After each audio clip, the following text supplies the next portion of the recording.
এদিকে আমি দইটা রেডি করে নিলাম, উপরে দিয়েছি আমি একটুখানি ভাজা মশলা। এর ভেতর তোমাদের আগেই বলেছি নুন চিনি মিক্সড করে রেখেছি, কড়াতে হচ্ছে, আর এখানে কিছুটা তুলে রেখেছি, তারপর দেখাচ্ছি আমি কি করে করছি।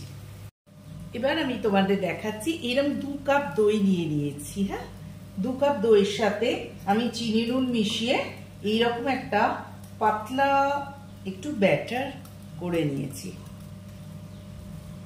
গুড আফটারনুন বন্ধুরা, আজকে আমার প্রিয় খাবার দিয়ে স্টার্ট করছি। গরম পড়ে গেছে, আজকে জল ঢালা ভাত, এই দেখো বড়া ভাজা, 2 টুকরো পেঁয়াজ, এটা দীপঙ্করের, আর আলুটা মেখেছি আমি পেঁয়াজ জিরে লঙ্কা দিয়ে। এইখানে দেখো, এইখানে আবার ডিম ভাজা হচ্ছে, দীপঙ্করের ডিম ভাজা চাই। তো এই দেখো সুন্দর করে সাজিয়ে দিলাম।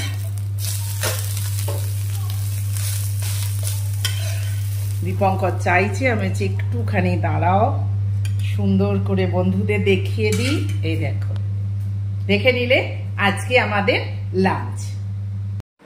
ঘড়িতে এখন 2:30 বাজে, দীপঙ্কর অফিস থেকে খেতে চলে এসছে। এখন কিরম লাগছে খেতে? ভাল লাগছে? দেখো হাতে রিমোট, টিভি চলছে, খেলা চালিয়ে নালে খবর চালিয়ে যে কোনোভাবে দীপঙ্করে খাওয়া চায়। আর এখানে তোমরা দেখো এই যে টাওয়েলটা রেখেছে, ওটাও অভ্যেস। দেখো এখানে হচ্ছে তেল গরম হয়ে গেছে। এইবার এর সাথে আমি মিশিয়েছি একটু নুন আর একটু চিনি, এই যে দইয়ের সাথে মিশিয়ে নিয়েছি। তোমাদের তুলে দেখাই, এই দেখো দইয়ের সাথে মিশিয়ে এইটা দিয়ে এরকম ফেটিয়ে নিচ্ছি, কারণ এখানে আমাদের দইটাই আসল জিনিস। এর সাথে একটু মিষ্টি মিষ্টি হলে খেতে মন্দ হয় না। অনেকে অনেক কিছু মেশায়, আমি আমার ঘরোয়া পদ্ধতিতে বানিয়ে ফেলছি দই বড়া। হ্যাঁ, চলো এইটা রাখি। কেউ কেউ মৌরি মেশায়,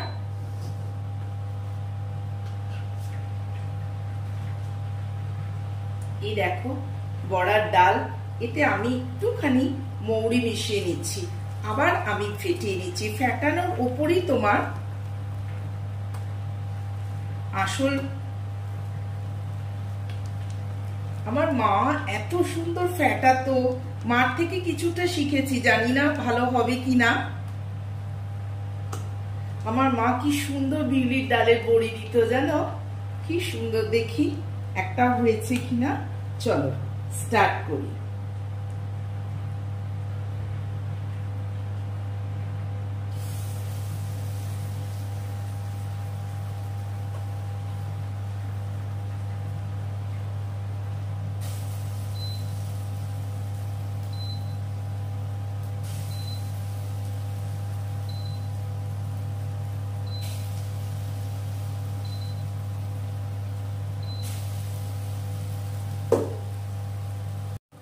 আমার বড়াগুলো সব দেয়া হয়ে গেছে। এবার যেগুলো যেগুলো হয়ে গেছে সেগুলো আমি ছেঁকে তুলে নিচ্ছি। দেখো এগুলো খুব কড়া করে ভাজতে হবে না, একটু তাও কথা বলতে বলতে একটু কড়া হয়েই যাচ্ছে আমার।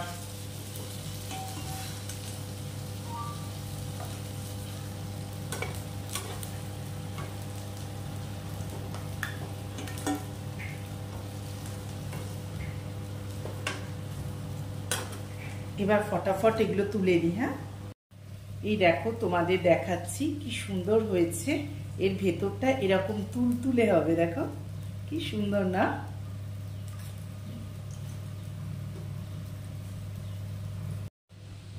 দেখো আমার সব বড়াগুলো ভাজা হয়ে গেছে, তুলে নিলাম। 2টো ভাগে করেছি কারণ এগুলো তো একটুখানি ফুলে যাবে। এইবার দইটাকে হাতা করে করে এইরকমভাবে এর উপরে, দইয়ের পরিমাণটা একটুখানি বেশি হতে হবে।